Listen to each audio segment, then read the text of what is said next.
Hello and welcome to another chat. There were lots of attempts to escape from East Germany during the Cold War. All of them were brave and worthy of our respect. A lot of innovation and clever ideas, and a lot of flaws. Some of them were particularly relevant to naval warfare. Even though this isn't truly naval in sort of a military sense, it definitely has strong parallels, and we can learn a lot looking at some of the innovation that went into some of those escapes. I want to particularly focus today on the story of Bernd Boettger. Saying that badly, but I'm trying. He escaped from East Germany in 1968. How he did it is really interesting. I'm H.I. Sutton. I'm a defense analyst. I specialize in unconventional naval warfare. This is unscripted, unedited. That's obvious already, but I prepared some materials. Let's get on with it. Oh, before we get on with it, I should mention I have recently got to 100,000 subscribers. So far, nothing's happened. I haven't seen any notifications of ordering a plaque or anything that people said might happen. Who knows? Carry on with it. But I am gathering questions if you have them for a subscribers Q&A. I'm also collecting it on my Blue Sky account. I'm Covert Shores at Blue Sky. Thank you. Let's get on with it. So at the end of World War II, Europe was divided, an Iron Curtain descended and all that, and essentially you had two blocks. You had eastern side controlled by Russia and the western side controlled by the Western Allies, US, UK, France primarily. Germany was divided into two halves down the middle, approximately. You had West Germany and then you had East Germany. East Germany was dominated by the USSR and was essentially a satellite state of the USSR. It's called the DDR or GDR, depending on the language. The D in the middle stands for democratic. There's a pattern. If you've got democratic in the name of your country, you're probably not very democratic. It was not a fun place at all. Over time, over the 1950s, there was a lot of antagonism between the East and the West, and there started to be barriers put up. And in 1961, the head of the East Germany said, "We're not going to build a wall," which obviously meant they were going to build a wall. You've heard about the wall. The Berlin Wall was, as the name suggests, mainly in Berlin, but the border was much bigger than just Berlin. A lot of people died trying to cross this border. There were, of course, guards with guns. There were also all sorts of devices designed to kill you, basically, stop you escaping. Important to realize this wall was not built to keep the West out of the East. It would stop the people living in the communist utopia of East Germany from escaping to the West. It was also dangerous outside Berlin. The whole border was fortified and guarded, controlled by West German border guards, who ostensibly were there to defend against the West invading, heading east, but realistically mostly shot native Germans. The sea border was less defended, but still patrolled by people with guns, that sort of thing. There were beaches that you could go to as tourists, but life was quite restrictive, certainly much more restrictive than in the West. Let's talk about Bernd Boettger. He was born in 1940 during World War II, but he grew up after the war. He found himself living in what was to become East Germany. As a teenager, he seems to have been quite an engineer, budding engineer. He experimented with rockets, got himself in a bit of trouble, I think, with that. When the Berlin Wall went up, he actually was in West Germany. A lot of people were moving between the two halves. They had family on both sides of the border. And that's partly why the wall was put there to stop them moving or stop freedom of movement. But he returned to East Germany within days of the war going up. Like a lot of people, he went home. Later, he studied. He got expelled apparently for fault crimes, let's say, for not being kowtowing to the regime, having sort of democratic thoughts, something like that. But he was still an engineer, a musician, and he was really keen on water sport, um, in the good sense of the word. He was a diver, things like this. He managed to get a Western neoprene wetsuit from his godmother. I'm not sure if she lived in West Germany or East Germany, but this was really rare. It was latest technology. You know what a wetsuit is? It's basically a very tight fitting neoprene suit that allows water to get between it and the body, but keeps you warm. It was new technology then. It's still pretty cool thing and not a cheap even today. I've got a lot of information from this website, which I'm guessing is set up by one of his relatives. There are several sources I've used, but I'm deferring to that website primarily for the story here. I'll do a little bit of myth busting, though. I think this story, when it is told, might be exaggerated or overstated in some ways. That takes away from it a little bit. It's pretty amazing what he really did. So I recommend that website, but I'll give you a brief telling here. So his first attempt to escape was to swim basically across the border, a bit like swimming from California to Mexico, except he was swimming from East Germany to West Germany. The distance was about 22 kilometers, which is 40 miles, 12 nautical miles. It did not go well.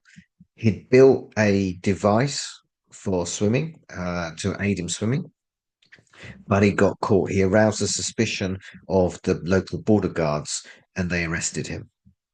But it got much worse because they passed him over to the Stasi. I'm guessing you know what the Stasi are. It's basically the secret police in East Germany. Very feared, very nasty. They had records on everyone. But it gets even worse because the Stasi passed him over to the KGB. Definitely heard of those guys. During the Cold War, the KGB were one of Russia's intelligence organizations.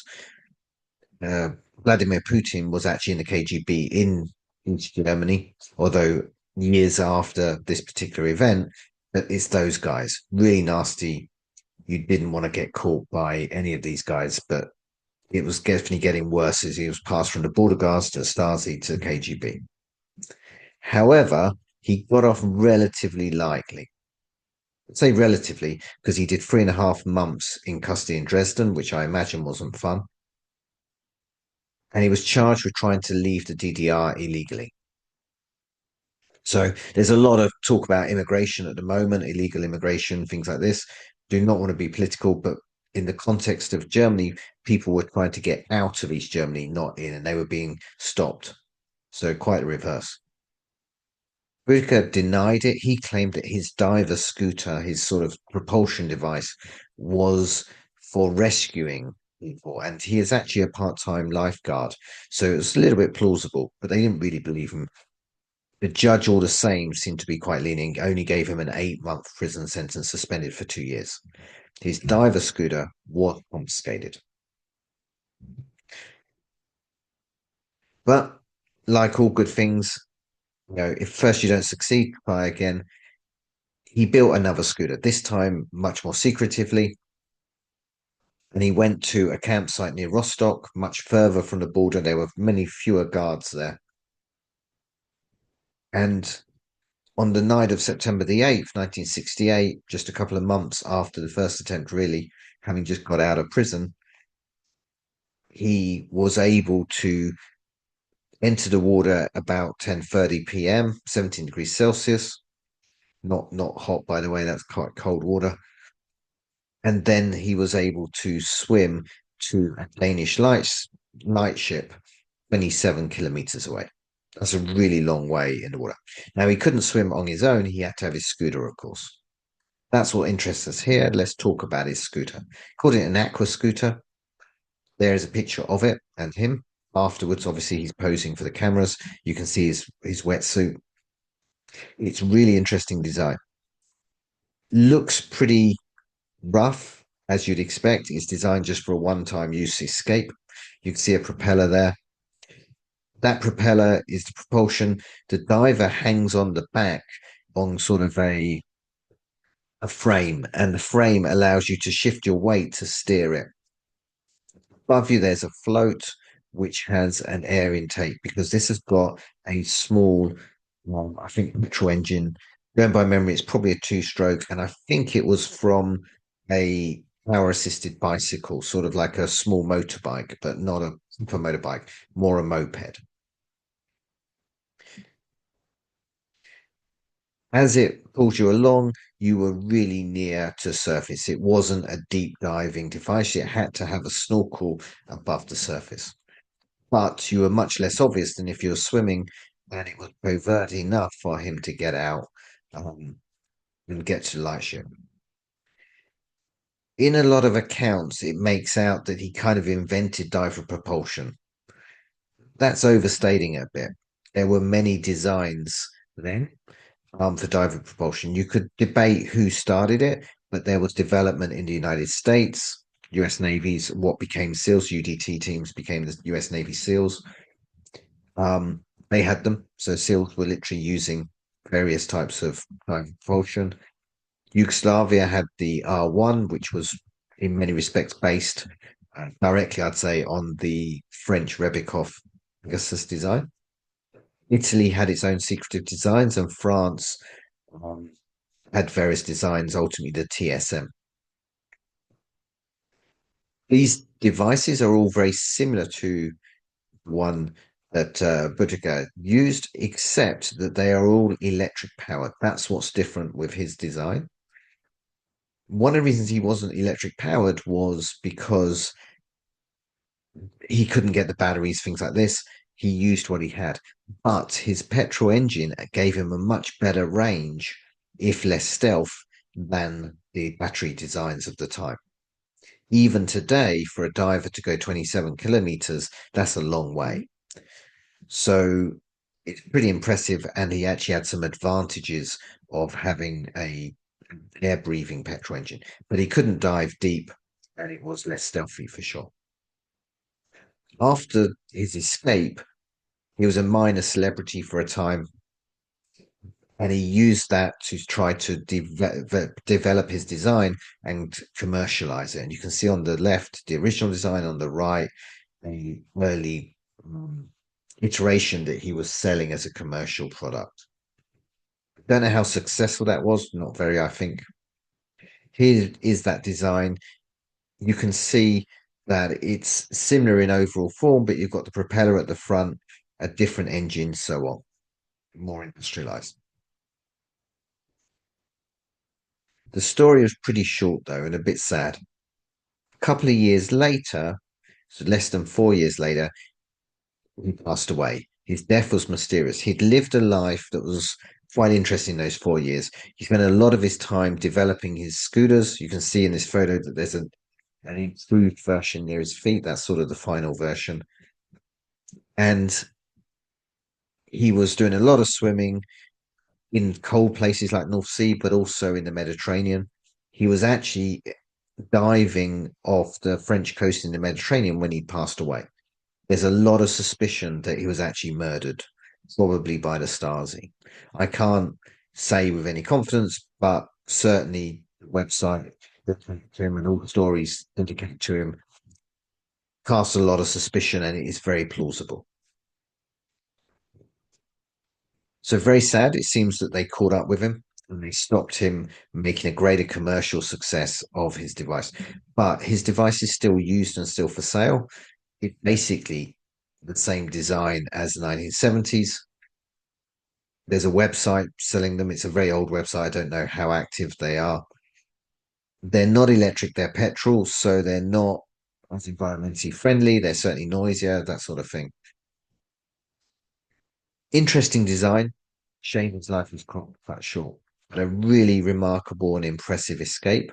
And really interesting how people, necessity is the mother of invention.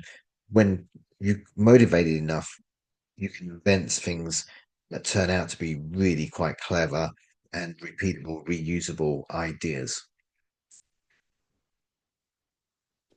He wasn't the only person that escaped East Germany in an underwater format. There's other ones. This particular submarine is really interesting. I might do a video on some of the other ones. You know. With that, thank you. Please like, subscribe, and don't forget if you've got questions for the Q&A, please put them in the comments. I can't guarantee I'll be able to get through all of them. Of course, I've already got a lot of questions, but I'll definitely pick the ones that I think are most interesting to the most people and that I'm able to answer. Thank you very much.